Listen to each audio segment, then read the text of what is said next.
todos. Obrigado aí pela participação. Obrigado, Érica, doutor Rachid, Douglas. Acho que é um momento aqui para a gente aproveitar para tentar discutir um pouco, né? Acho que são muitas dúvidas, faltam algumas respostas. A gente tem visto muita desinformação também. Acho que a ideia aqui é a gente poder aproveitar esse tema. Tem muitas pessoas aqui que nós conhecemos, muitos amigos aqui. Obrigado a todos a oportunidade. Então, acho que a ideia aqui é tentar chegar num coeficiente comum. Acho que compartilhar aí o nosso entendimento, né? Aquilo que a gente tem desenvolvido como soluções. Então, a gente estava falando, nova norma da Receita Federal que agiliza o desembaraço aduaneiro e reduz impostos na importação de mercadorias internacionais para as empresas cadastradas. Bom, acho que o ponto mais importante aqui, eu acho que eu gostaria de dividir, entender que o programa Remessa Conforme, você tem o que é a Instrução Normativa 2146, né, que trata da questão do compliance, da conformidade e que visa atender às exigências internacionais, né, os aspectos de decisão que são tomados na Organização Mundial das Aduanas, na OCDE, ou seja, pelos grandes organismos internacionais. Então, ela visa trazer idade para o processo, trazer o compliance, trazer a regra, trazer ali o papel de endereçar os problemas. Então, isso é a Normativa 2146. E a gente tem outro aspecto, que é o aspecto da Portaria da Fazenda, do Ministério da Fazenda, número 612, que ela trata da questão da política de benefícios. Por que eu estou tratando desse tema? Isso aí, nas últimas 24 horas, a gente viu duas informações. Uma num grande jornal saiu, dizendo que havia acabado o benefício, que o governo tiraria o benefício, foi dado como um anúncio do Haddad, né? Então, por que ele deu esse anúncio? Na verdade, é um anúncio parcial. Ele estava fazendo esse anúncio, ele estava se dirigindo para a Confas, ou seja, a Confederação das Fazendas Públicas Estaduais. Isso refere-se, então, ao ICMS. Então, no que tange ao ICMS, a gente tinha um modelo entre postal e courier que fazia uma diferenciação na cobrança. O courier era obrigado a pagar o ICMS em todas as importações e os Correios acabavam não pagando. Só haviam dois estados que haviam um convênio com os Correios e pagavam. Então, isso não haverá mais. Então, inclusive, os Correios pagará o ICMS em todas as importações, independentemente se estarão dentro ou não do programa Remessa Conforme. Então, a gente tem aí, né, essa questão do Metrópole e o Valor Econômico acabou de informar, acho que pouco mais de uma hora atrás, soltou uma nota dizendo que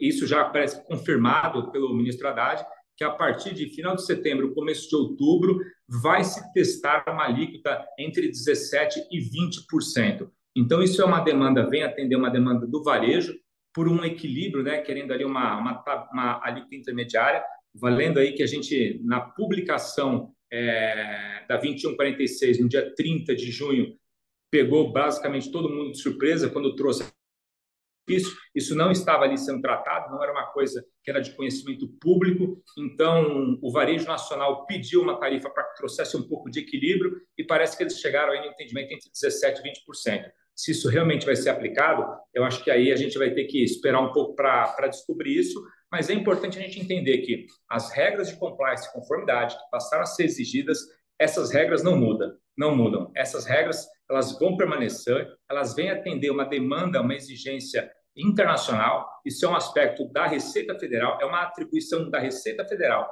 E o benefício fiscal da isenção do imposto de importação, isso é um aspecto do Ministério da Fazenda, tá? Então, são dois fluxos e, né, pode ser que isso seja revisto ali na frente, pode ser que isso lá na frente se mantenha esse benefício, pode ser que venha a ter um benefício para o varejo em contrapartida desse benefício do comércio eletrônico cross-border. Tá? Próximo.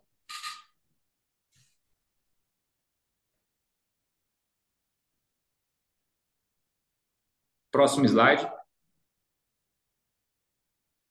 Acho que só um minuto aqui, acho que deu. Bom, impactos no mercado da importação. Quais são os impactos que a gente vê para o mercado? Para mim, eu trouxe aqui alguns pontos que são os impactos daquilo que é o mais importante, né? Então, o varejo nacional sempre teve uma discussão. Eu acho que todas essas barreiras de entrada sempre foram um ponto onde você não conseguia trazer o varejo nacional. A gente não tem nenhum representante das empresas do varejo nacional no mercado cross-border. Então, na minha visão, isso é uma oportunidade para grandes empresas como Renner, Riachuelo, Magalu, esses grandes varejistas entrarem também no mercado de cross-border, né? Como que poderiam entrar? Através ali, qual é o benefício? Então, vocês imaginem, essas plataformas que possuem, que são grandes canais de venda, né? Esses canais de vendas, eles trabalham com um modelo de importação formal. Então, eles importam ali no B2B, nacionalizam esses produtos, pagam os impostos e vão tentar vender esses produtos. Então, vocês imaginam, então, que eles não têm a capacidade que tem uma plataforma internacional, que 100% dos produtos são de sellers, de terceiros, eles, numa concorrência, o sortimento, obviamente, que fica comprometido. Então, uma plataforma como a Riachuelo ou como a Magalu vai poder se integrar em sellers internacionais, podendo fazer a expansão dos seus catálogos. Então, vamos dizer que a Renner, que possui ali, vende a Under Armour, ela vai poder, todo o estoque que ela vende ali, né? Ela vai poder fazer uma extensão desse catálogo. Então, eles têm aproximadamente ali uma Under Armour, essas marcas internacionais, de 30% a 40% do seu catálogo nesses canais, nessas plataformas. O que o cross-border vai trazer para esse varejo é poder expandir esse catálogo para 50%, 60%, até 100% do seu catálogo internacional, sem a necessidade de fazer o investimento nessa operação, ou seja, né, a compra, quem paga é o próprio consumidor. Então, no checkout de pagamento é explicado o valor para a marca lá fora. Então, isso é um grande benefício. Outra coisa é esse equilíbrio, né, entre o varejo nacional e o cross-border. Por quê? Porque essas empresas também vão poder passar a fazer exportação dos seus produtos. Então, uma marca, um canal de venda que possua na sua base sellers nacionais, a gente vai poder exportar esses sellers nacionais. Então, conectando esses sellers nos canais nos Estados Unidos, na Europa, na China. Então, imagine o tamanho da oportunidade. Então, a gente está falando aqui, né, só olhando para um aspecto, para uma etapa, né? Ou seja, aqueles produtos que já são importados hoje, que são produtos geralmente de baixo valor agregado. A gente vai poder ter uma expansão da base da pirâmide da operação cross-border. Eu fiz uma apresentação no evento da UEA aqui em São Paulo, no dia 25 de maio, onde a gente pôde ali calcular e ver que hoje o cross-border no Brasil representa aproximadamente 25% do e-commerce. Até o ano de 2030, ele vai representar aproximadamente 70%. Ou seja, se a gente está falando de um mercado de 70%, é um mercado gigantesco. Como que as empresas do varejo nacional não vão entrar e não vão aproveitar essa oportunidade? Então, vão precisar, sim, aprender a comprar o cross-border. Sem contar a melhoria na experiência do cliente, ou seja, você vai ter uma equiparação dos direitos do consumidor. Aí você vai conseguir o quê? Engajar aquele consumidor. A gente tem um número muito alto de vendas, praticamente aí 70% de quem comprou e-commerce o ano passado comprou cross-border. Mas você geralmente não tem ali uma reincidência dessa compra. Você vai ter um aumento desse ticket médio e você vai ter um engajamento maior desse consumidor. Por quê? Ele vai ter a confiança de que ele vai poder comprar o produto dele, ele vai ter a garantia de receber esse produto e ele vai poder ali, né, ter os direitos do consumidor assegurados. Sem contar a questão do combate à ilegalidade, de produtos não autorizados, a sonegação fiscal. Então, esses elementos vão permitir que diversas outras marcas, diversos outros sellers, produtos que hoje não vêm para o Brasil, a gente vai poder conectar com esses produtos. Lembrando que o que é o cross-border? Que ferramenta é o cross-border? Ele é uma ferramenta, quando você analisa a economia global, ele é um produto, é uma ferramenta para você poder acessar produtos inovadores, produtos não encontrados localmente e produtos de alto valor agregado. Para você ter uma noção, em termos de índice, o Brasil compra mais de 65% do cross-border que nós consumimos vem da China. Isso é mais do que o dobro da média global, de aproximadamente 30%. Então, isso quer dizer o quê? Que a gente está comprando errado. A gente, hoje, qual é o e-commerce europeu que vende para o mercado brasileiro, para o mercado nacional? Praticamente nós não temos nenhum representante. Então, a gente vai poder acessar essas marcas. O Brasil vai passar a ser um país muito mais muito mais instigante. No momento que você tem regras claras, tem compliance. Porque imagina, uma marca europeia que tem interesse de acessar o mercado nacional, na hora que eles veem toda essa discussão, toda essa questão do problema do cross-border, acaba que, obviamente, isso é uma barreira de entrada. Agora, no momento que você tem regras claras, você vai abrir o mercado para outras plataformas de marketplace, né? A gente sabe plataformas sul-coreanas, plataformas do Oriente Médio, que a gente já sabe que já demonstrou interesse, mesmo outras plataformas chinesas, plataformas americanas. A gente tem praticamente um leque de opções muito restrito hoje no que diz respeito de plataformas de cross-border entregando o mesmo formato de produto. Então, a ideia é que o cross-border ele seja uma ferramenta para a gente poder consumir produtos novos, produtos inovadores, produtos lançados em tempo real, né? Sem contar, obviamente, aí a injeção de bilhões de reais que será feito na economia. Então, acho que os ganhos são grandes, a gente pode depois, à frente, explorar um pouco mais desses benefícios, mas a gente sabe que hoje, que basicamente, mesmo as plataformas que operam hoje, apesar de você ter aí, né, um preço muito baixo, a gente sabe que grande parte desses preços eles dizem respeito ao não pagamento dos impostos e por uma estratégia de mercado também, né? Ou seja, quer dizer que as empresas que operam hoje cross-border no Brasil possuem margem negativa, algumas na casa de bilhões de prejuízo anual. Então, é uma estratégia de mercado. Então, se você vai fazer um cash burn, uma estratégia de mercado, pensando nisso, né, com viés de market share, obviamente que você vai escolher um produto de mais baixo valor agregado. Agora, no momento que você tem que passar a escolher um produto onde faça sentido e que dê lucro para a empresa, eles vão ter que escolher por produtos de mais alto valor agregado. Aí você vai ter aí um cuidado maior com a curadoria e com o customer experience, obviamente.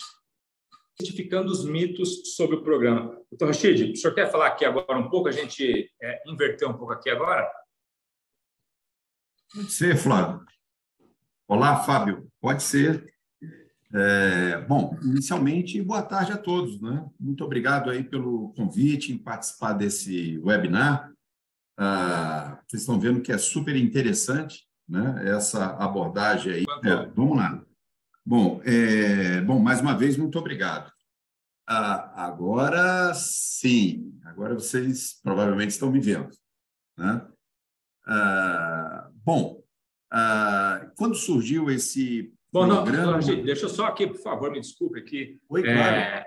Até para fazer uma introdução, a gente tem o prazer aí de ter o Rachid do nosso time da Synerlog como membro do conselho. Então, o Rachid, para mim, que é uma unanimidade aí na sua área, foi ex-secretário da Receita Federal, inclusive lá atrás, quando iniciou o programa 1737, é de sua autoria. Então, é um enorme prazer tê-lo aqui, uma honra também. Acho que para quem não conhece, eu acho que é importante aí relembrar e ressaltar. Ora, Fábio, muito obrigado. A honra é minha de estar com vocês e participando desse evento. Evento super rico, super importante, vocês já estão vendo logo no início, né? Mas esse ponto que você colocou é um ponto interessante, né? Quando surgiu o programa, nós vivenciamos várias notícias aí um tanto estranhas a respeito do que é, de fato, esse programa, né? E aí eu acho que é uma oportunidade da gente esclarecer que, como estava, era muito ruim, né? O ponto era o seguinte, várias mercadorias, muitas mercadorias, entravam para o comércio concorrendo de forma desleal no comércio nacional, né? E, infelizmente, a Receita Federal não tinha capacidade de fazer gestão e agir em relação a essas mercadorias, né? Então, isso gerava uma concorrência desleal muito grande, muito grande. E nesse aspecto, é bom lembrar que esse programa, quando ele veio, ele traz um pensamento que é normal, que é geral no mundo, é uma tendência global, que nós vamos conversar um pouco mais adiante, mas é um programa que deixa a marca no sentido de quem tem condições de aderir a esse programa, ele está numa situação melhor do que os demais, né? Então, não é, de forma alguma, como aqui já foi colocado, abertura para a ilegalidade de forma alguma, né? Muito pelo contrário, é um programa que vai permitir um maior controle, vai permitir uma maior segurança para o consumidor. O consumidor que adquire esses produtos aí dos mais variados, como aí foi colocado pelo Fábio, né? A tendência maior de um determinado continente, ao passo que outros produtos de melhor qualidade, a gente não tem acesso a esses produtos, né? Então, eu acho que o fato é o seguinte, é um programa que traz, de fato, benefícios, não só para o consumidor, mas especialmente para o comércio local, para a indústria nacional. Não é, Fábio? E a gente falando... Então, assim, acho que essa questão de... Isso não é um bilhete, não é um cheque em branco, né? Então, como a gente ouve na imprensa aí, olha, a empresa entrou, pediu habilitação e aí ela vai... Não, né? Acho que tem alguns mitos. Eu vejo até alguns amigos meus aí compraram os produtos agora por esses dias ou haviam comprado e chegaram agora e falou, poxa, mas o produto vale $20, eu fui taxado, fui tributado. Eu acho que está faltando a gente informar, né? As empresas precisam estar habilitadas dentro do programa, existe uma série de regras, não é simples, a gente vai poder tratar um pouco mais à frente, mas não é um passe livre pelas alfândegas, né? Não quer dizer que se você estiver dentro do remessa conforme, você não vai ser fiscalizado ou não haverá uma fiscalização. O processo, obviamente, ele vai ser mais ágil, a tendência é essa. Não é um programa para empresas estrangeiras, ou seja, nada impede que plataformas nacionais não possam também estar dentro desse programa. Então, os benefícios não é o benefício para uma plataforma ou chinesa, ou americana, ou europeia, não. É o benefício para quem importar produtos dentro dessa modalidade e aplicar para a Receita Federal. Ou seja, pode ser para qualquer varejista, para qualquer e-commerce nacional que nós conhecemos. Então, eu acho que são pontos importantes. Por quê? Porque fica, peraí, o benefício para os chineses. Não é o benefício para os chineses, é o benefício para quem quiser operar dentro do programa, quem quiser importar mercadorias para vender no programa, no B2C. Fábio, só complementando, né? Com essa experiência, as próprias plataformas nacionais poderão praticar exportação, né? Perfeito. Esse é um grande benefício também, né? E que já possuem uma base de sellers nas suas plataformas nacionais com produtos aí, a gente sabe que tem uma demanda de ESG, produtos, né, de origem da Amazônia, produtos dos mais variados e que a gente, visitando o mundo afora, a gente sabe que tem uma demanda para o produto brasileiro, né? Agora, o que não existe? Não existe, a gente sabe que o Brasil é um país continental, a gente tem enormes desafios dentro do mercado nacional, né? Ou seja, como exportar esse produto, como fazer, tem um aspecto do idioma, tem vários desafios. Então, essas barreiras de entrada, eu acho que elas vão começar a cair agora, né? Começar a entender. Então, o Brasil é um país muito grande, nós somos a 8ª economia do mundo e nós não temos, entre as 15 maiores plataformas do mundo, não tem uma única plataforma brasileira, né? Não faz sentido isso. Então, acho que essa abertura de mercado ela vai ser muito positiva. Então, não se trata de você detratar o cross-border, trata de entender e demistificar o cross-border, ou seja, ele serve para empresas estrangeiras, para empresas nacionais que queiram vender sellers internacionais e servem para e-commerce, empresas brasileiras que queiram exportar os seus sellers nacionais e conectá-los aí no mundo inteiro. Acho que é disso que se trata o jogo do cross-border. Próximo, por favor.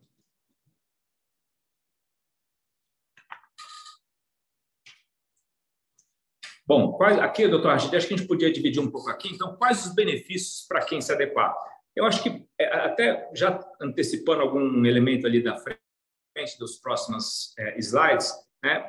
Quem deve se habilitar? Quem pode habilitar? Qual é o benefício?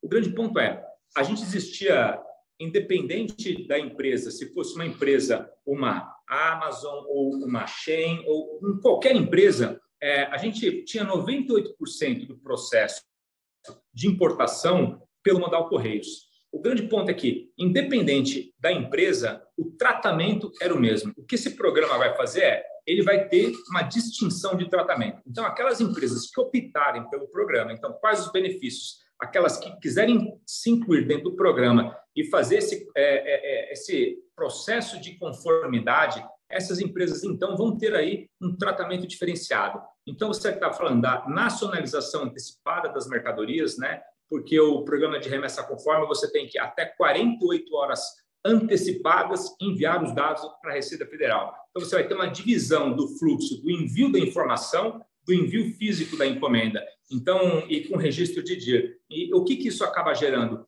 uma prioridade no tratamento de carga. Então, isso é como se fosse ali, né, um canal verde para essa carga, como se fosse um desembaraço sobre asas. Então, no momento do check-out do pagamento, você vai poder enviar esses dados para a Receita Federal. A Receita Federal vai checar, vai analisar esses dados da empresa que estiver dentro do programa de remessa conforme e vai gerar ali o documento de arrecadação e a empresa dá o comando de embarque dessas encomendas. Quando essas encomendas chegarem no Brasil, você vai ter, então, o desembaraço antecipado, podendo, inclusive, utilizar outros modais, né, outros aeroportos para o desembaraço dessa carga, no momento que essa carga já está desembaraçada. O benefício, obviamente, da isenção do imposto de importação para remessas de até $50. Então, a empresa que já obtiver esse benefício, ela vai poder aproveitar disso. Lembrando que ela vai ter isenção do imposto de importação até $50 de 60%, porém, ela ainda paga o ICMS, os 17% de ICMS. Então, obviamente, a redução do tempo de entrega, então aquela plataforma, aquele e-commerce que busca o Customer Experience, você vai ter uma redução drástica aí do tempo de entrega, principalmente você vai poder ter uma SLA, né? Porque hoje não existe nenhum tipo ninguém consegue cravar e se comprometer realmente num tempo de entrega. Então, ele vai poder permitir isso e, obviamente, poder dispor isso no seu site, nas suas redes sociais, né, fazer propaganda e engajar e trazer aquele consumidor ali, né, mais desconfiado, aquele consumidor que tem a preocupação, poxa, será se realmente é um site confiável, uma plataforma confiável, se eu vou realmente receber a minha encomenda? Então, isso vai dar essa garantia para esse consumidor que ele vai ter ali um processo a mais de compliance e de conformidade. E obviamente, o que a gente vai ver, se a gente analisa hoje o ticket médio dessas encomendas, a gente sabe que é irrisório comparado ao teto limite das importações que são permitidas, que são de $3 mil hoje. Então, no momento que você tem essa garantia, obviamente que você vai poder aí, vai se sentir mais confortável e mais seguro para fazer compras de alto valor agregado. Próximo. E, Fábio, aproveitando só a oportunidade, eu acho que você abordou, mas é interessante, né? Até naquele slide anterior, como nós estávamos, né? Um volume imenso de mercadoria que entrava aqui sem tributação, né? Concorrendo de forma desleal. Com esse programa, né? Aqui no slide anterior, fala assim, quais os benefícios, né? É imaginar o que foi introduzido, né? Foi algo que permite realmente a cobrança de tributo, né? E, ao cobrar tributo, eu acho que esse é o ponto-chave para a gente poder entender aonde que o nosso mercado está entrando. Quer dizer, o mercado mais seguro. Eu acho que esse é o ponto que você colocou. E quem adere a esses benefícios, como você... É um tratamento aduaneiro privilegiado, diferenciado, vamos chamar assim. Privilegiado parece da outra entonação. Acho que a ideia do programa é ele ser um programa, na verdade, eu iria além. Eu acho que o Brasil, com essa iniciativa, ele se coloca à frente do mundo, né? A gente está vendo aí esse momento que o mundo inteiro está discutindo, a gente tem conversado com o CBP nos Estados Unidos, com o CITPAT também, fazendo um piloto nos Estados Unidos. Nós apresentamos a nossa solução na OMA no começo desse ano. Então, a gente vê aí uma iniciativa global de tentar, né, entender o perfil dessa encomenda, entender quais são os problemas que afetam esse cross-border.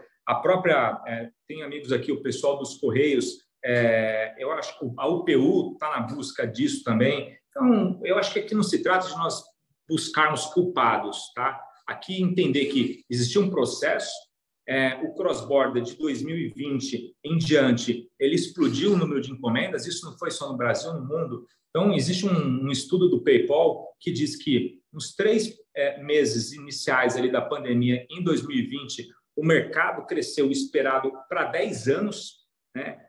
Então, você imagina, qualquer coisa que cresce de uma forma abrupta dessa, obviamente que vem as coisas boas e as coisas ruins. O que a gente está lidando agora é tendo que tratar com as coisas ruins.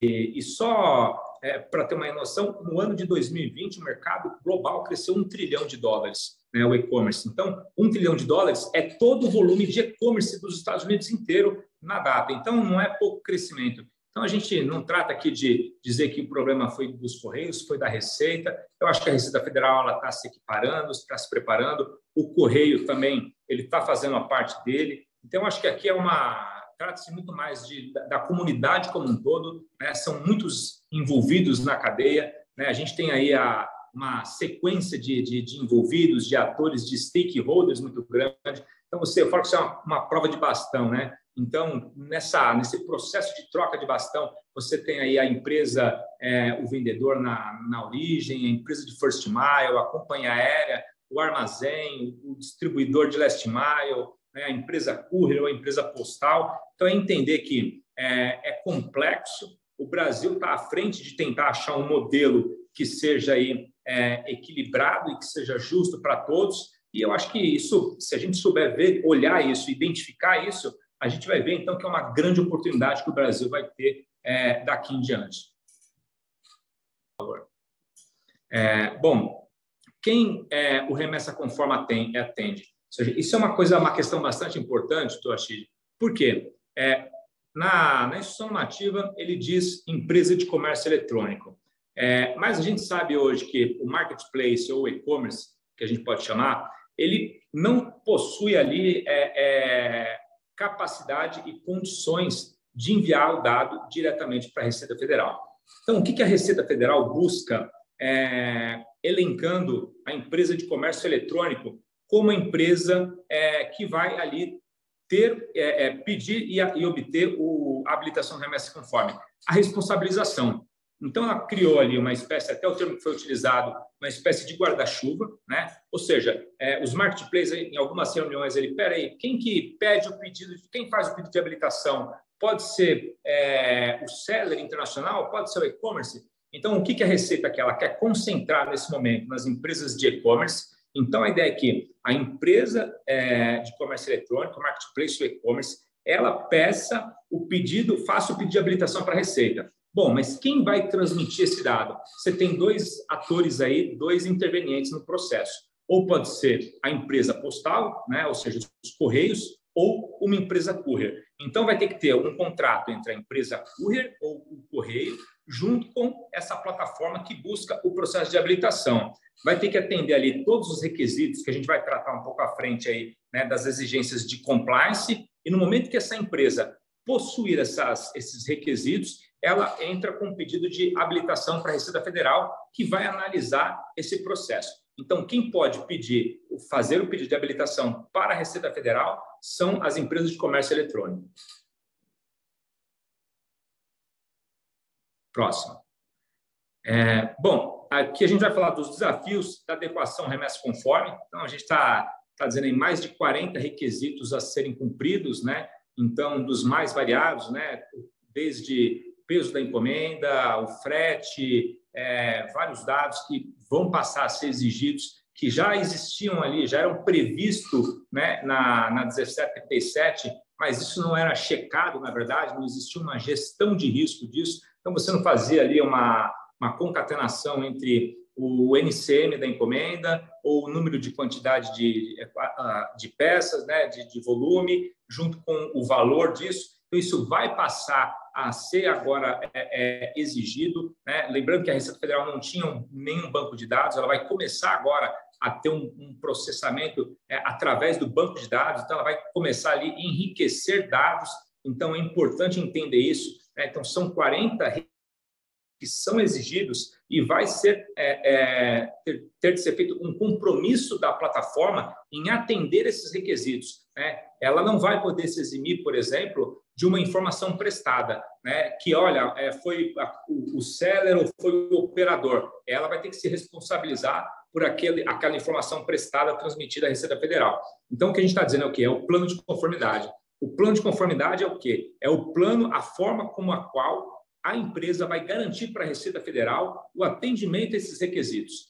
Como ela garante, por exemplo, que um seller, ele é um seller real, ele é um seller que está realmente sediado, que ele é uma empresa formal e que aquele produto que subiu na plataforma realmente aquele produto importado. Então, o plano de conformidade que vai ter que ser desenvolvido pelas empresas, pelas plataformas e apresentado para a Receita Federal para que ela possa validar esse plano de conformidade. Então, cada um vai ter que desenvolver o seu. O processo de certificação desse seller, ou seja, como que eu faço um onboard desse seller dentro da plataforma. Então, a gente vai ter que poder ter a capacidade, por exemplo, de futuramente, num processo que tenha algum tipo de problema, algum apontamento de algum tipo de ou erro ou fraude da Receita Federal, pela Receita Federal, a plataforma vai ter que saber identificar se aquilo realmente é uma fraude ou é um erro, né?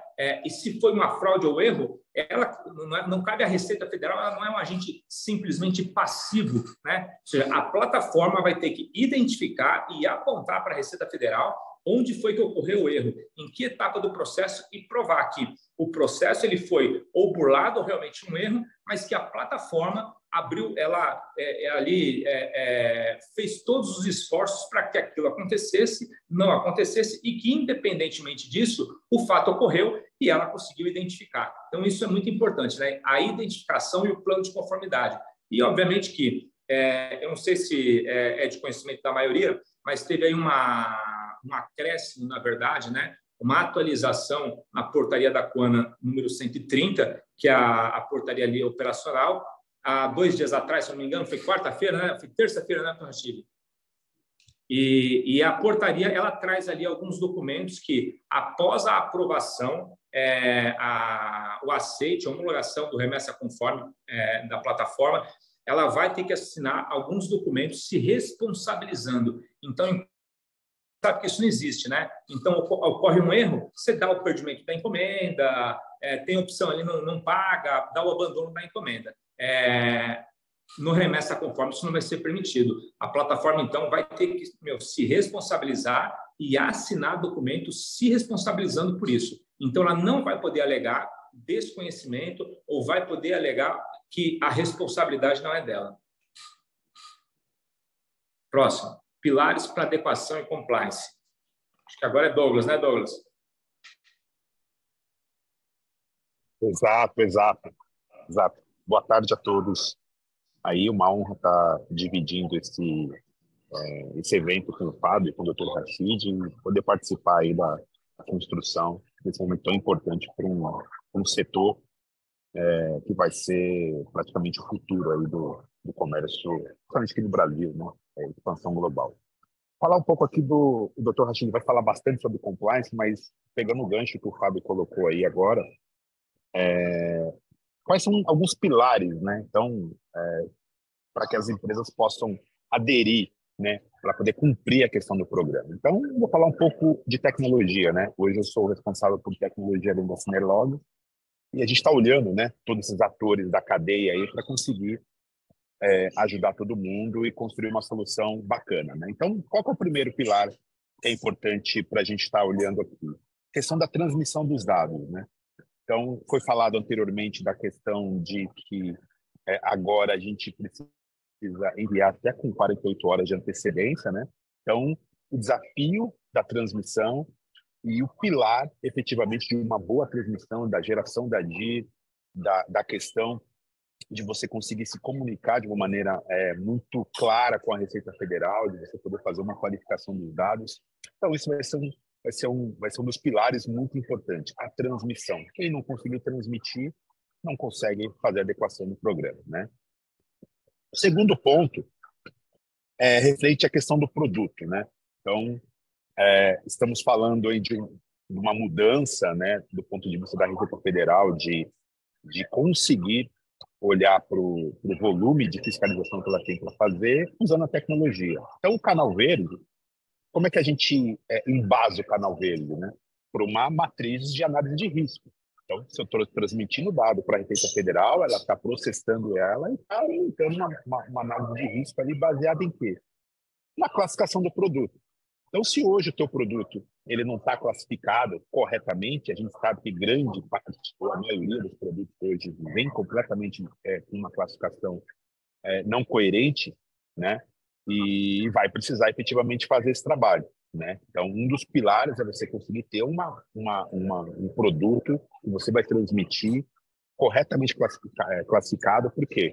Porque caso você caia numa fiscalização e você descubra que, em vez de ter uma camiseta, tem uma placa de vídeo ali dentro, é o que o Fábio falou.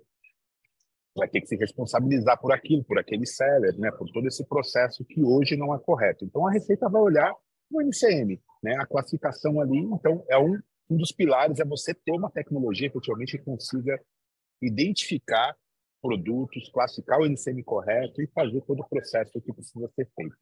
Tá? Um terceiro ponto também importante, que é a questão da integração por parceiros, né? Então, são mais de 40 atributos para serem enviados. Então, como é que efetivamente você consegue ter esses 40 atributos? Você precisa conhecer toda a cadeia. Você precisa estar conectado com todo o ecossistema que efetivamente transmite e recebe esses dados. Então, você vai precisar conhecer o cliente, vai precisar conhecer o produto, vai precisar conhecer o armazém, vai precisar conhecer todo o processo para cumprir aqueles 40 atributos efetivos mais de 40 atributos para serem enviados, né? Então, falando aqui, desde dados de produto, as informações para recolhimento e cálculo de imposto, para a questão de rastreamento. Então, estou falando de um produto global. Hoje, o rastreamento ele é muito deficitário, né? Você não consegue efetivamente acompanhar um produto de uma forma como todo mundo gostaria. Por quê? Porque não existe conexão. Cada parte do sistema hoje, ele só enxerga o seu pedaço, né? Então, todo mundo só enxerga o pacote. Então, o e-commerce vende, ele não sabe como que aquilo vai ser entregue. O desembaraço recebe, o courier recebe, mas também não tem conhecimento daquilo que não foi gerado. Então, unificar todo esse processo, com essa integração de todos os parceiros, é um desafio, né? Então, você vai ter que olhar para todo o teu ecossistema para conseguir fazer isso, né? E o quarto ponto, que é a questão de vendedores confiáveis, né? Que o Fábio acabou de falar, né? Então, como é que você evita fraudes? Como é que você trabalha com vendedores verificados? Como é que uma invoice não pode ser falsificada, né? Não adianta nada você ter todo um processo de adequação e você ter os vendedores da sua plataforma completamente operando de uma forma que não vai sustentar a manutenção do seu selo por muito tempo, né? Então, você tem um processo muito confiável de apuração disso de maneira permanente, de revalidação disso e controlar a questão financeira de uma maneira muito mais forte de como é hoje. Hoje a gente vê invoice que é um documento do Word, ou às vezes até um documento informal, aquilo na caixa tem uma coisa, na transmissão tem outra. A informação ela tem que ser única, né, em todas as etapas do processo. Então, o programa, o canal verde, a fiscalização, conforme as empresas vão entrando para o canal verde, a fiscalização no canal vermelho vai aumentando, né? Quer dizer, então, hoje a Receita não consegue olhar efetivamente um volume considerável, mas vem aumentando. Então, cada vez mais que as empresas vão para o canal verde, que trabalham de maneira confiável, que tem suas encomendas com tratamento diferenciado, ela vai olhando para aqueles que não trabalham de uma maneira correta, né? Então, esse é uma das questões. Só adicionando, só fazendo um complemento disso, hoje, se você analisar a carga de risco da Receita Federal, é 100%.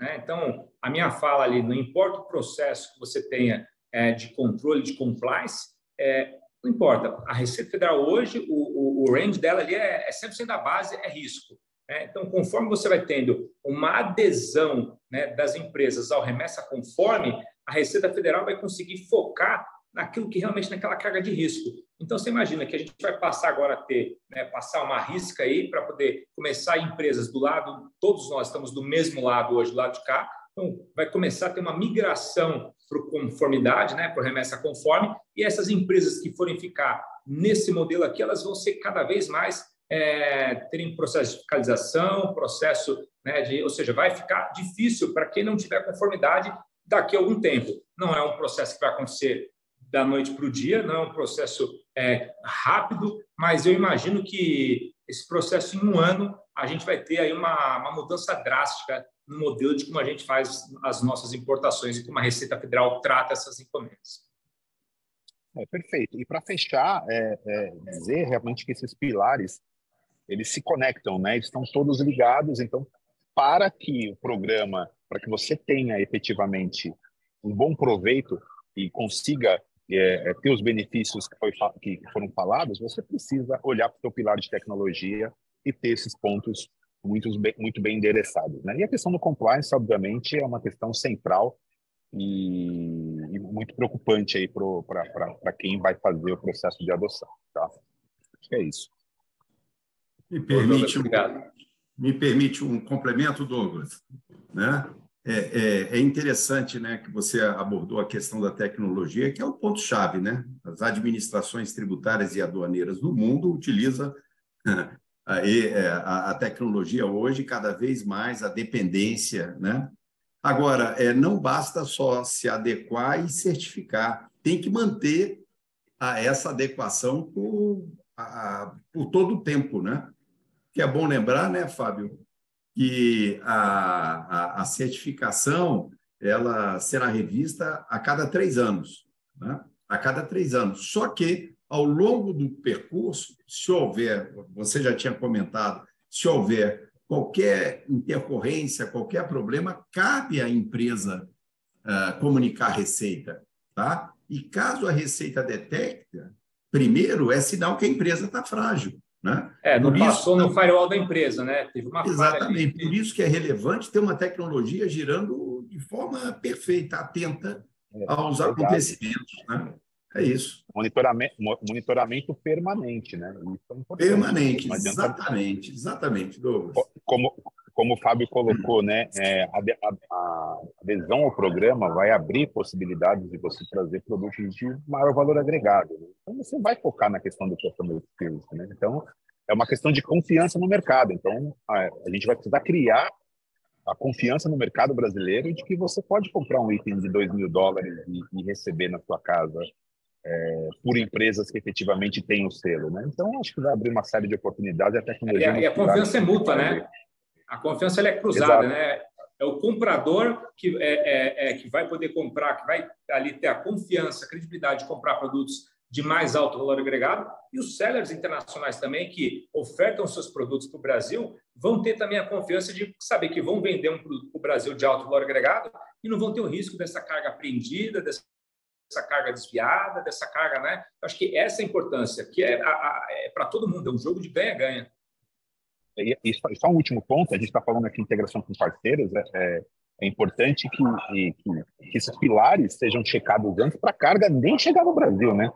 Porque você já deveria conseguir fazer o barramento do envio para o Brasil na origem, se você efetivamente descobre e não está compliance com algum desses itens, né? Então, isso vai evitar uma série de problemas que existem hoje e vai fortalecer a confiança no mercado e de todos que participam dele. Só para compartilhar, Douglas, uma experiência que nós tivemos no ano passado, a gente está falando um pouco aqui de Europa. A gente começou a fazer um trabalho, um processo, que a gente tem uma store, então, de trazer sellers do mercado europeu para poder estarem conectados aqui em marketplaces. E lembrando que, enquanto o Brasil está crescendo aí, né, números dobrando o e-commerce no Brasil e crescimento de 40% do cross-border e tudo mais, você tem o mercado europeu que vem de uma guerra, teve um problema no ano passado, questão da Ucrânia, você tem um e-commerce, um recuo do e-commerce considerável.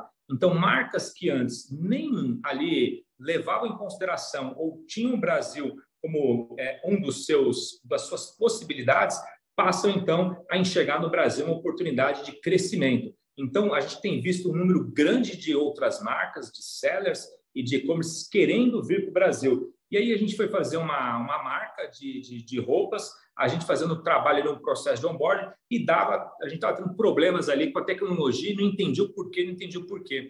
E aí, quando a gente conseguiu identificar o problema, é que o sistema da empresa em questão, na programação, na formatação, no fonte da empresa, ela nem havia considerado a ter o código BR. Ou seja, o Brasil nem ao menos foi cogitado no desenvolvimento da tecnologia dessa empresa. Então, para a gente ver o que era realmente ali né, a rejeição ao mercado brasileiro. Isso começa a cair. Essa empresa foi corrigir esse problema. Agora, isso não é só com ela, né? A gente tem visto aí várias outras oportunidades como essa.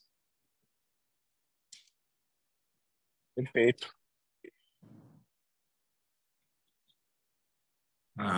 Esse assunto é interessante, né, Fábio? Posso começar? Isso aqui é deixar para o mestre, né? Eu acho que, se eu puder, estou aqui de assistente, mas eu acho que nada melhor do que o senhor para falar um pouco de compliance, né? Acho que aqui o compliance é bastante importante, né, doutor Rachid? Até puxando o gancho para o senhor, a gente tem aqui aquela pergunta que, poxa, mas a Receita Federal vai dar conta disso? Pô, a Receita Federal, eu já ouvi várias perguntas no sentido, peraí, mas a Receita Federal vai fiscalizar todas essas encomendas?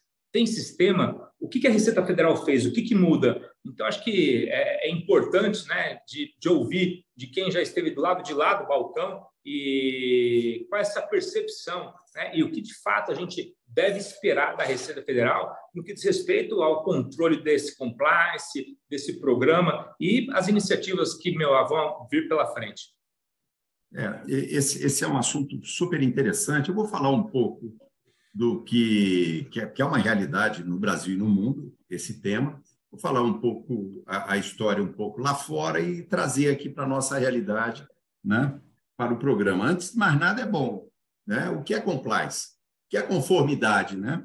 Então, nós temos que imaginar instituições governamentais, como agências, como a Receita Federal, vamos falar assim, Receita Federal, Administração Tributária e Aduaneira Brasileira, né? Ela estabelece regras, regulamentos, com base na legalidade, evidentemente, né? Quesitos. Então, são agências que atuam de forma prescritiva, né? Ela estabelece regras e os contribuintes, que é a relação com a Receita, devem cumprir, né? Estabelecendo requisitos, exigências regulatórias para os seus regulados.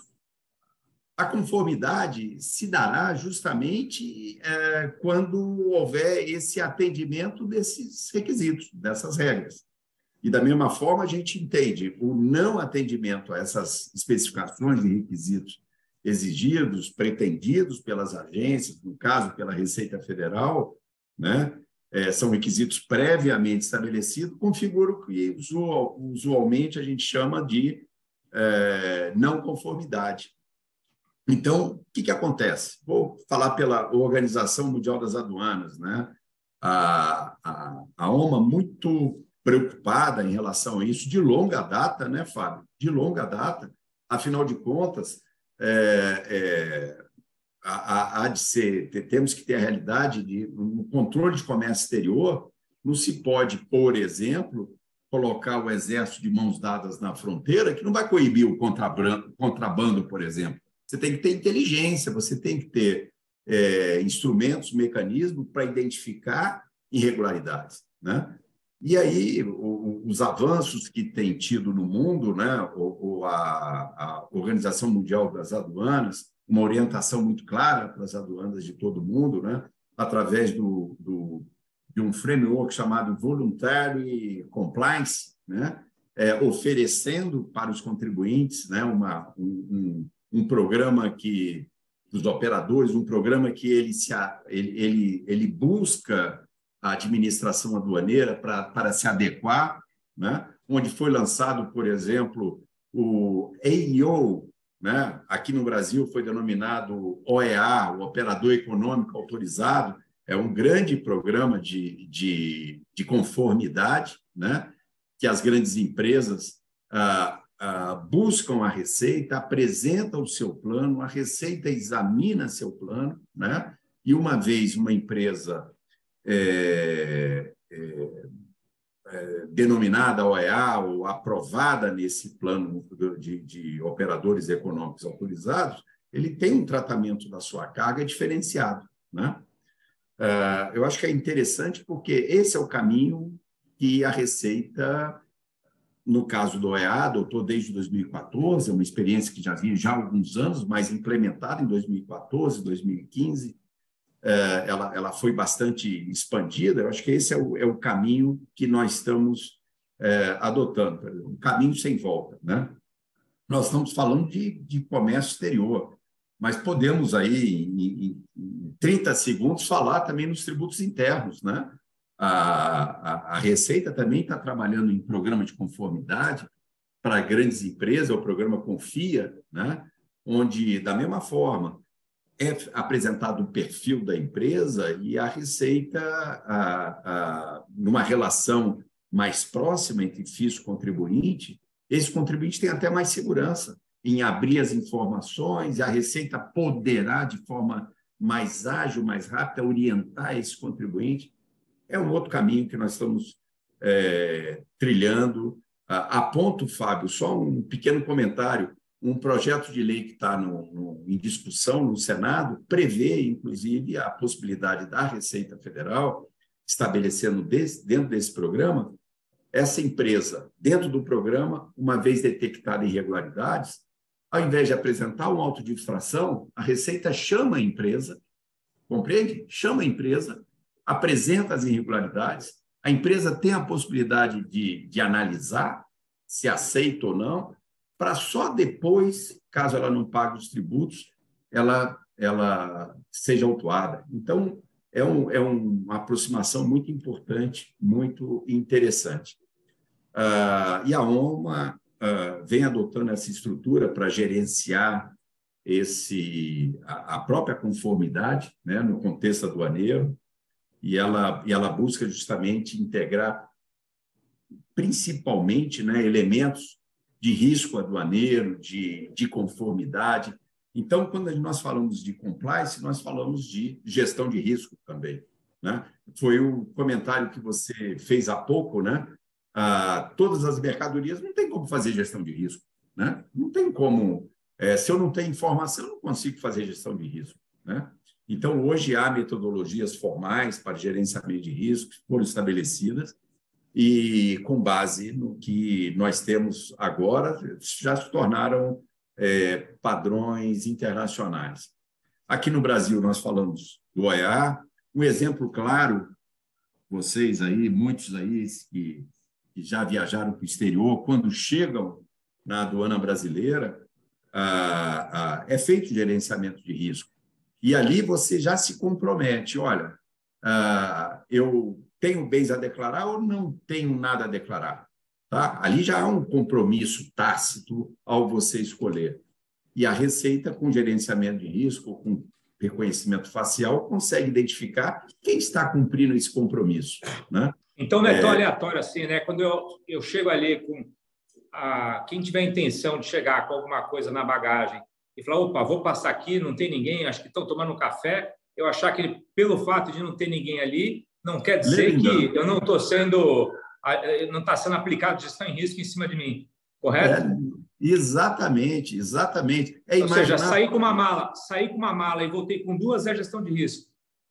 Fábio, é imaginar o seguinte, quando você decola lá do exterior, né, há um programa que fornece, isso é no mundo, é adotado em vários países, a Receita também faz parte desse acordo, né?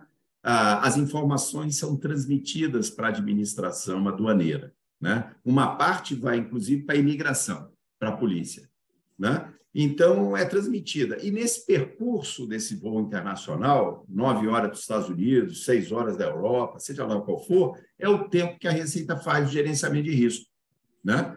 E aí identifica, eu quero, nesse gerenciamento, cruzo informações internas também, algo do tipo, poxa, mas como é que esse sujeito viaja todo mês, mas ele não apresenta declaração de imposto de renda, né? Ele não tem fonte de renda, quem financia a viagem dele, né? E toda vez ele traz... Né? Então, quer dizer que quando eu estou na fila ali e sou chamado para poder ser inspecionada a minha bagagem, então, na verdade, não é algo aleatório. É, na verdade, que eu fui identificado como eu entrei na gestão de risco e foi apontado alguma questão que chamou a atenção da Receita. Algum indício. E outra, com reconhecimento facial... Trazendo essa pergunta, então, Toshi, desculpa, então quer dizer que... Aí eu vou te devolver uma pergunta.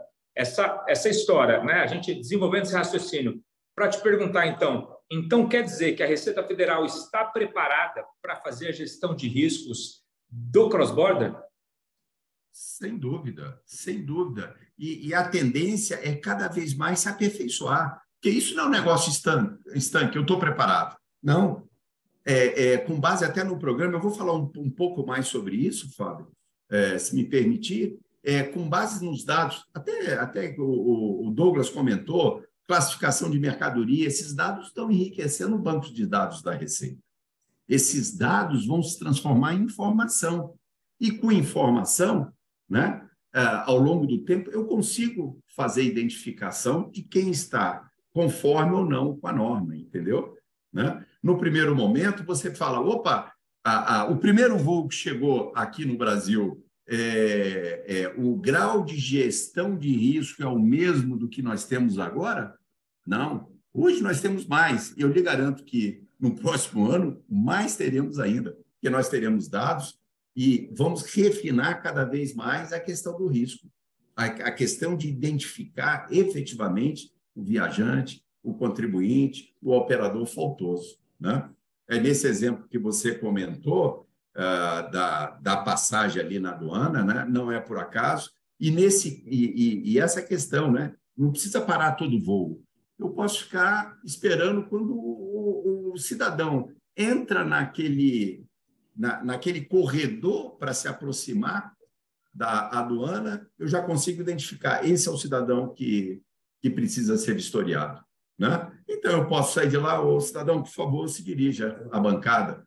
Compreende? Então, essa possibilidade existe. Agora, trazendo aqui para o nosso programa de remessa conforme, né?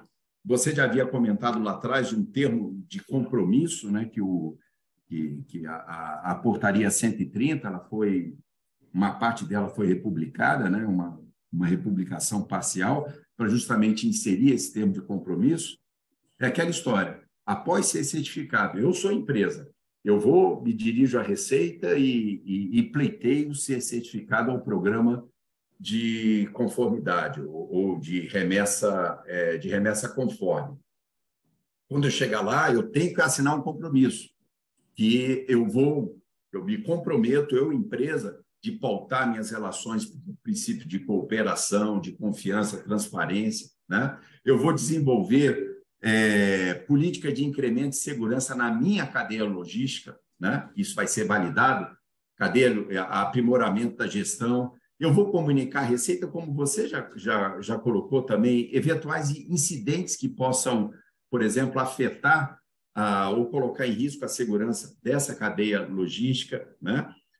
Eu vou adotar medidas que permitam a agilização do procedimento de inspeção, por exemplo. Né? Então, esse é o compromisso. Né? Compliance é confiança, é compromisso. Né? Então, nós estamos diante de um programa de remessa conforme.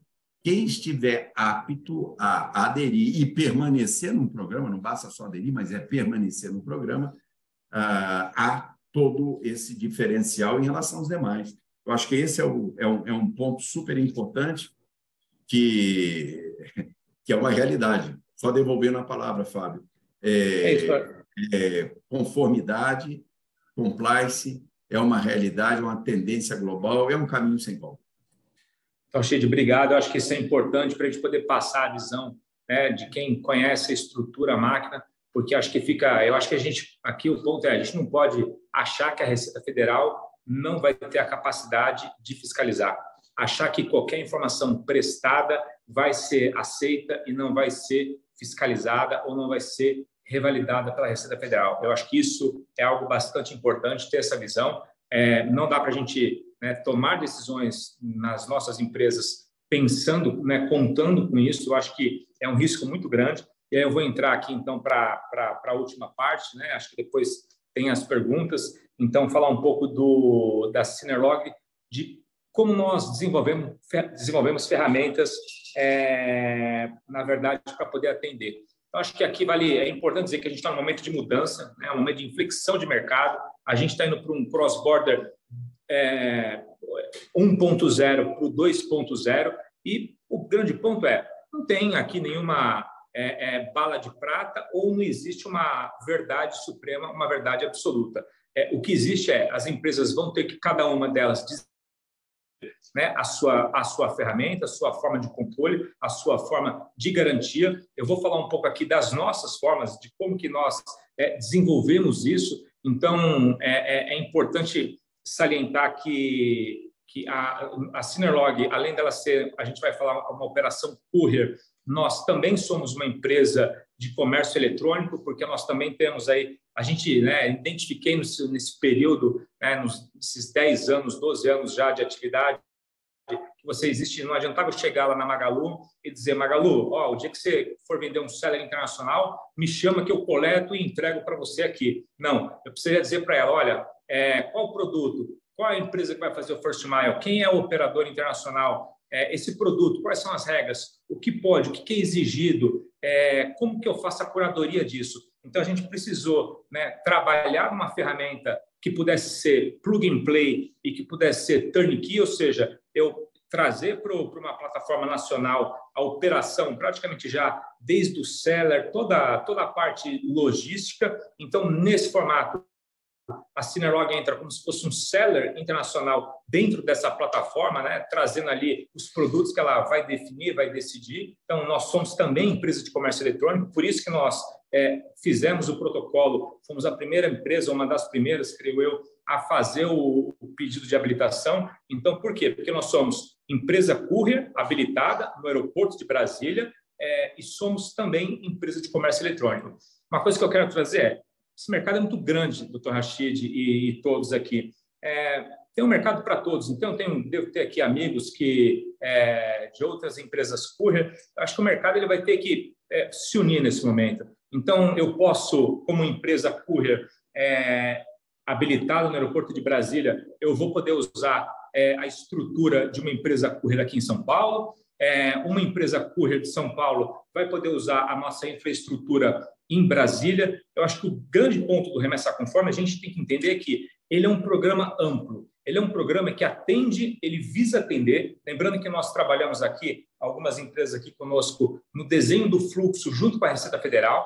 Então, o fluxo ele foi desenvolvido com a participação de todos e ele visava especialmente mostrar para a Receita Federal a complexidade desse ecossistema, né? Na visão da Receita Federal, só existia o marketplace e o comprador. Ela nem entendia lá atrás que o marketplace, o produto que ela vendia, poderia, e geralmente não é deles, e entender essa complexidade, né, de operador logístico, um contrata operador, o outro não contrata, quem emite invoice, ou seja, o marketplace internacional, a gente sabe que tem vários modelos. O Mercado Livre é uma operação, a Amazon é outra operação e a AliExpress e a Shein são operações totalmente distintas. Aqui, quem conhece sabe bem disso. Então, o que nós fizemos? Nós desenvolvemos uma plataforma que nós chamamos de Cross-Commerce as a Service. O que quer dizer isso? Quer dizer que eu posso fazer tanto o arco logístico ou o arco logístico junto com a tecnologia. O grande negócio nosso hoje da Synerlog é mais a parte da tecnologia, mas para eu poder viabilizar a tecnologia e para eu poder transmitir o dado à Receita Federal, eu também precisava ser um interveniente reconhecido pela Receita, no caso, como empresa courier. E para isso, nós desenvolvemos, então, o nosso plano de conformidade, que é o quê? Essas exigências de conformidade da Receita Federal, conforme 2124 e Portaria 130, nós conseguimos desenvolver ferramentas, mecanismos e processos que nós entramos com esse processo nosso padronizado para os nossos parceiros. Ou seja, a empresa não precisa vir a desenvolver um modelo. É um modelo já desenvolvido por nós, a gente já tem trabalhado nesse modelo junto com a Receita Federal Americana,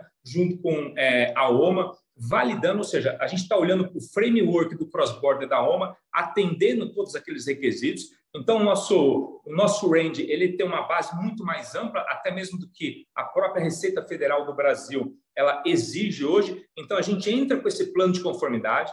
Uma vez que nós entramos com um plano de conformidade para essa empresa, para essa plataforma, para esse marketplace, ela adequa esse processo e aí ela vai para a sua base e vai ali acatar, atender as recomendações dadas feitas pela Synerlog, como, por exemplo, a verificação do vendedor, que eu diria aqui, destaquei, né, esses dois elementos, verificação do vendedor e cross-border invoice. A verificação, eu acredito que seja um dos pontos mais importantes.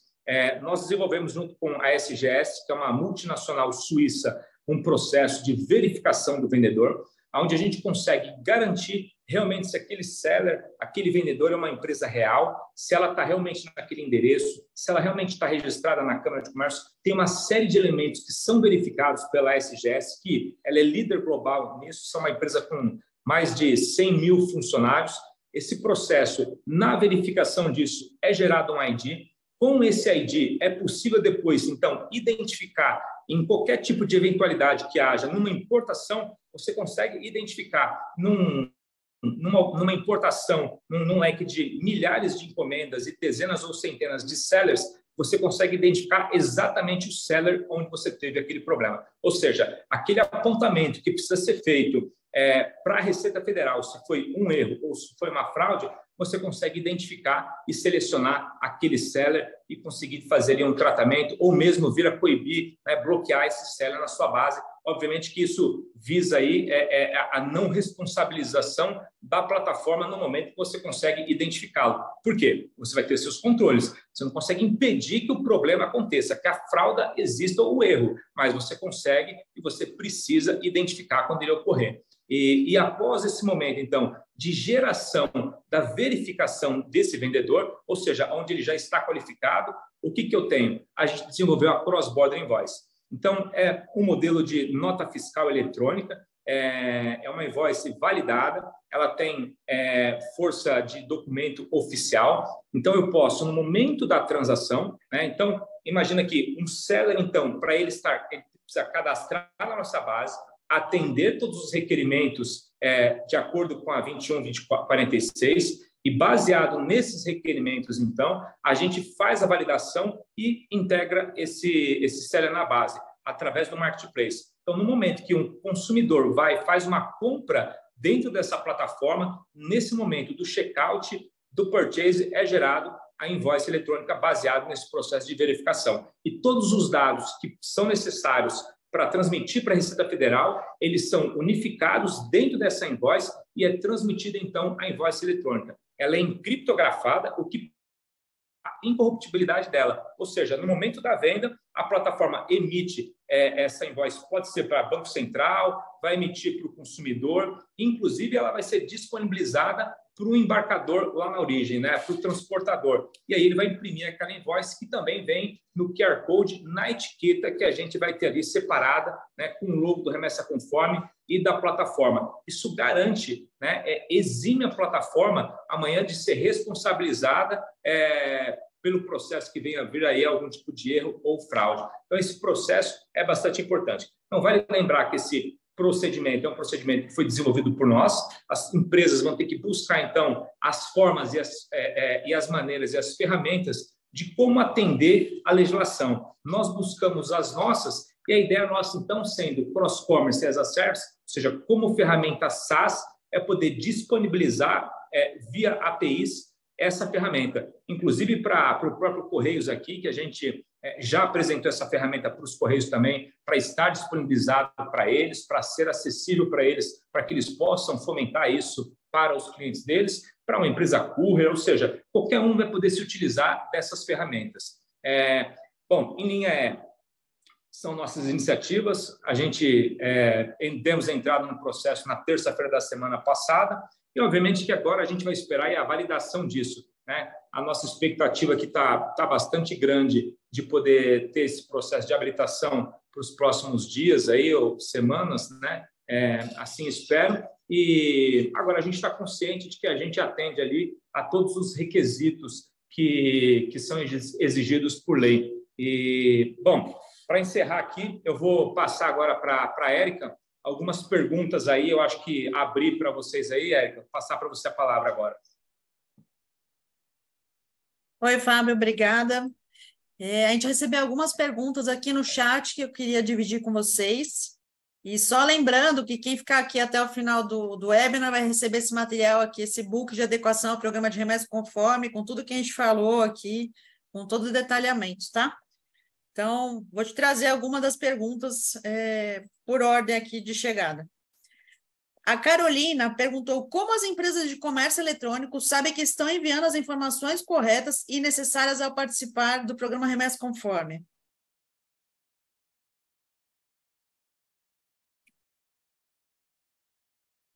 Desculpa, estava com o microfone fechado. Bom, na verdade, sim.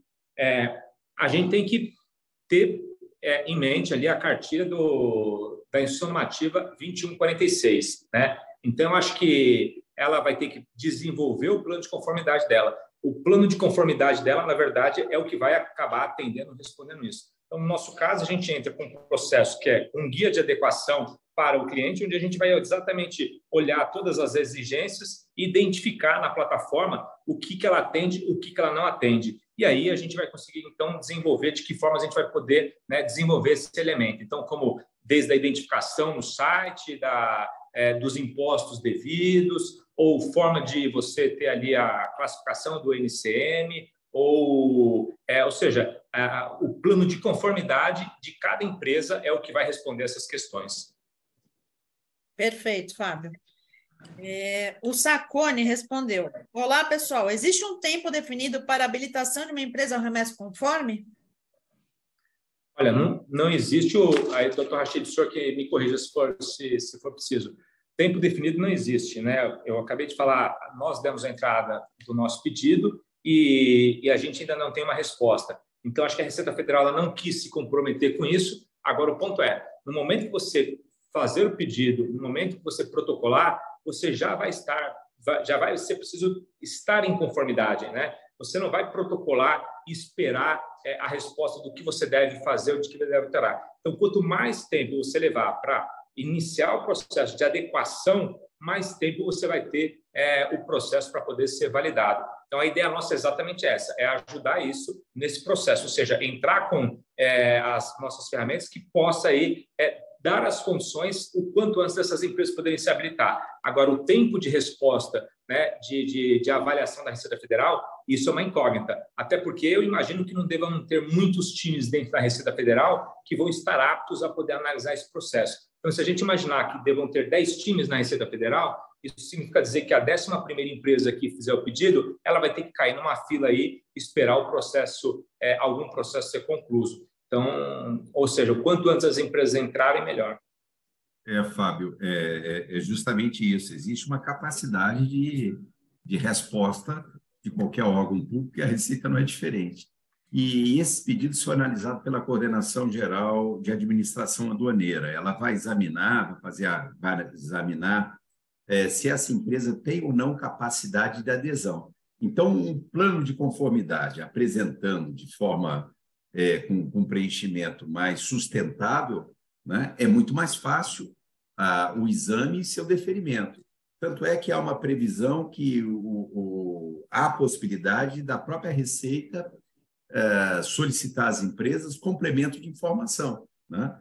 Então, foi como você falou, quanto melhor apresentar com mais elementos, levar a Receita com ferramentas, com atendimento, né? Como você falou, que a Cinerlog consegue atender a esses requerimentos, né? A esses critérios, fica mais fácil para a empresa ser habilitada, sem dúvida.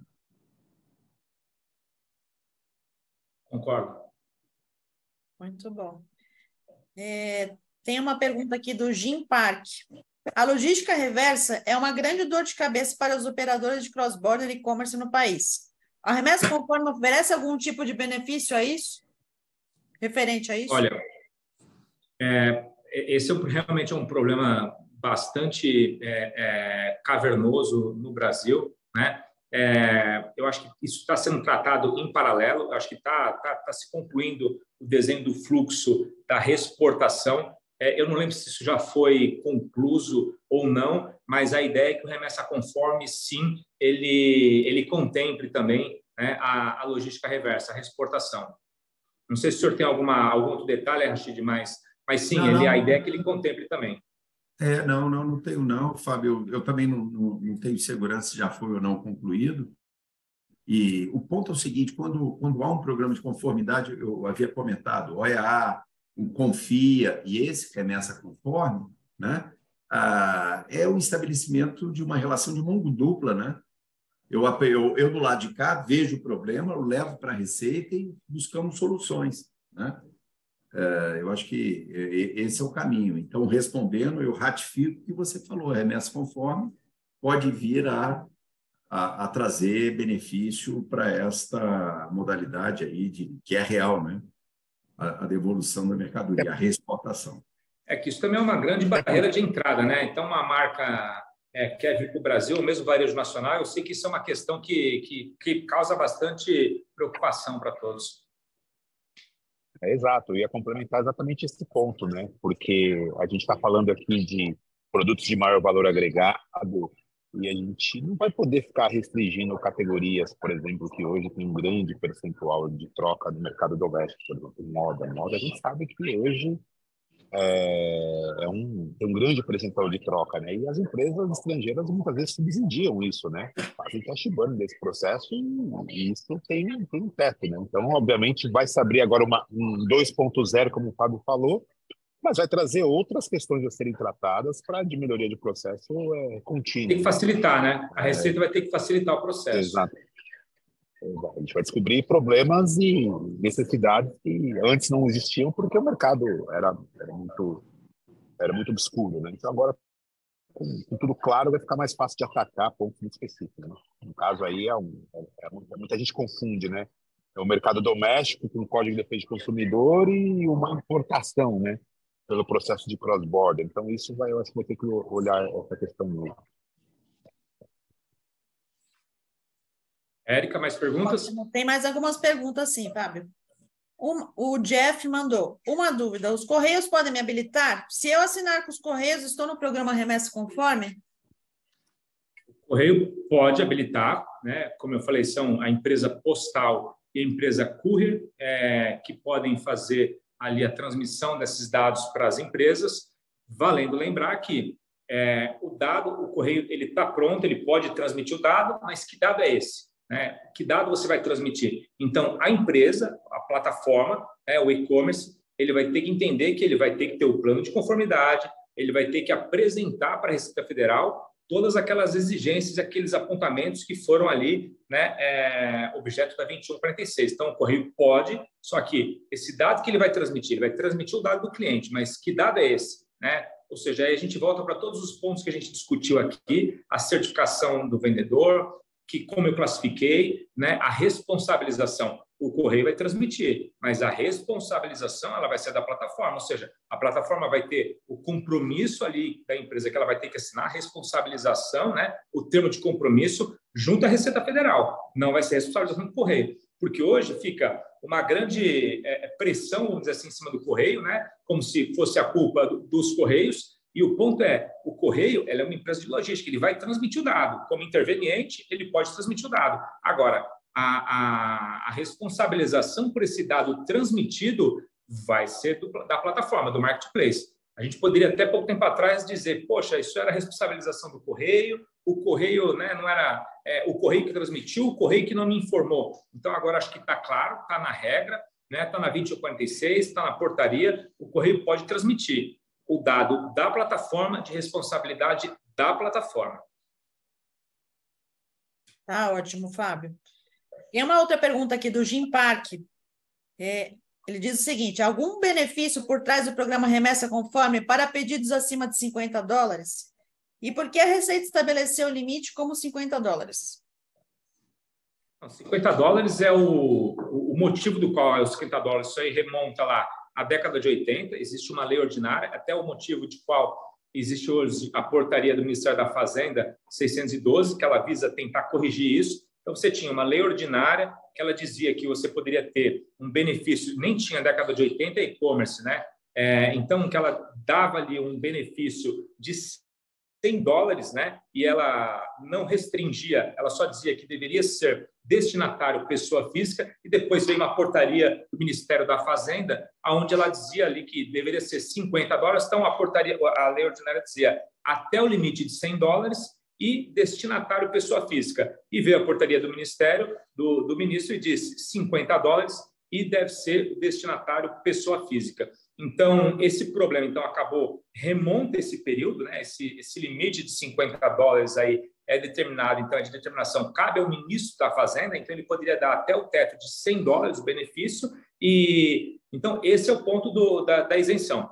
para além dessa isenção, né, você poderia estar dizendo, mas aí é uma questão política. Poderia? Poderia. O benefício poderia ser de $100 e não de 50. E o grande ponto é, a gente está ouvindo dizer agora essa reportagem que saiu do Valor Econômico de 17% a 20%, para tentar achar um equilíbrio, né, entre o varejo nacional e o mercado internacional. Eu não acredito muito que a gente estenda isso para além desses $50. A realidade é que a gente vai ter que esperar para ver o que vai acontecer, né? Como que o mercado vai se comportar, o consumidor, e aí sim, para a gente poder dizer daqui a alguns de 3 a 6 meses se realmente vai ter uma isenção maior, menor, se a alíquota está correta ou não. Mas por hora é isso. Tá ótimo, Fábio. O Tiago mandou aqui 2 perguntas. Quem irá gerar a DARF de pagamento dos tributos? Será os Correios ou a empresa Courier? A partir do momento que o seller concluiu a venda, os dados serão transmitidos para a Receita, mas como o Courier ou Correios irá identificar a venda e gerar os tributos?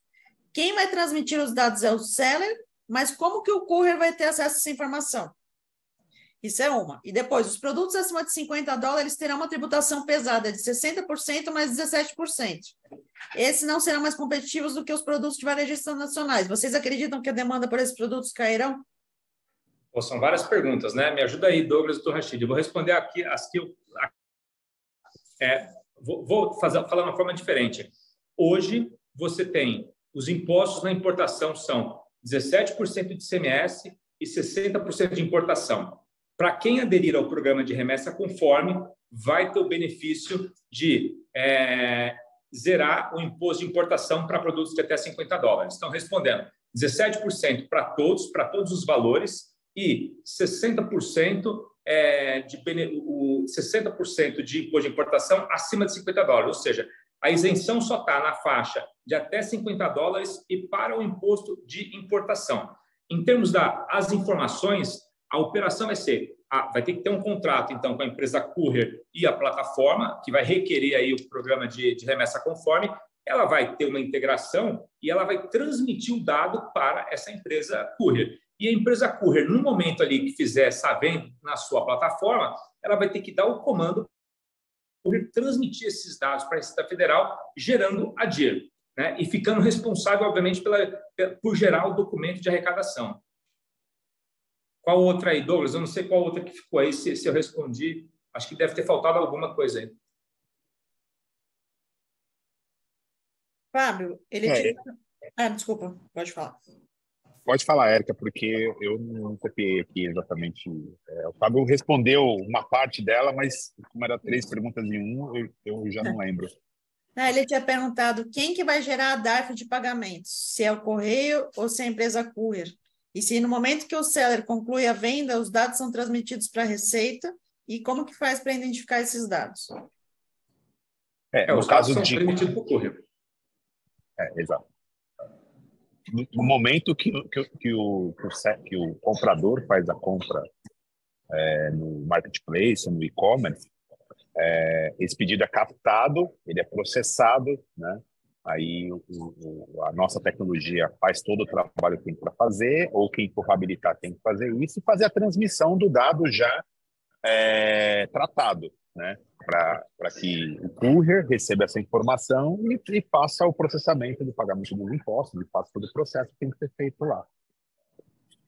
É isso. E isso no Courier. No Correio você recebe uma carta de que você foi tributado, que você vai receber, tem que receber um www ali, ele entra ali, acho que se não me engano, nas minhas importações, e aí ele vai gerar a DARF, né, o documento de arrecadação, e aí ele vai e procede com o pagamento. Érica, eu acho que a gente deve ter agora, estourou o tempo aí, eu não sei se tem alguma outra... A gente chegou em 1h30 agora, tem mais 2 perguntas. Eu acho que a gente pode responder mais alguma, e aí depois a gente usa nossos canais aqui de redes sociais também para responder os demais, né? Então, escolha aí uma e veja aí se der tempo. Tá. A IN 2146 entrou em vigor no dia 1º de agosto. O que mudou? Bom, o que mudou? Bom, então, na prática, até agora não tem nenhuma empresa habilitada ainda, né? Empresas já fizeram o pedido, assim como nós, mas nós não tivemos ainda a confirmação, não foi ainda habilitado. Então, do que diz respeito todas as importações hoje que entrarem no Brasil, elas serão tributadas em 60% de imposto de importação e 17% de ICMS. Deveria ser assim. Ponto. Na prática, eu não sei se isso está acontecendo. Então, não há ainda benefício para nenhuma empresa. O ponto mais importante, que eu acho que é a base estrutural disso, é o registro da DIR. Você tinha um modelo antes que você não era obrigado a fazer registro da DIR de 100% das encomendas, e agora, a partir desse momento, ele vai ser exigido. Ocorre que a Receita Federal ela tinha menos de 2% de registro de DIRs no ano passado. A gente participou de uma reunião recentemente, onde a Receita Federal disse, há uns 45 dias atrás, que já estava em 15%, mais ou menos, o registro das DIRs, e que até o lançamento do programa, o início em 1º de agosto, isso deveria estar ali por volta de 30%, e que até o mês de outubro estaria em 100%. Então, quer dizer que, em tese, né, hoje, a gente teria aí mais ou menos uns 30% a 40% de DIRs sendo registradas, né, de todas aquelas encomendas que entram no país, e essas, sim, estariam sendo todas taxadas, tributadas, e que até outubro a gente teria 100% dos registros de DIR dentro da Receita Federal, o que vai permitir ela fazer a cobrança. Então, a principal mudança, que ela já vem acontecendo há algum tempo, não é a partir do dia 1º de agosto, ela já vem desde o ano passado, é aí o processamento, o registro da DIR, que vai permitir aí o enriquecimento da base de dados da Receita Federal e possível tributação e, obviamente, a gestão de risco. Muito bom. Bom, então, finalizamos por aqui, Fábio?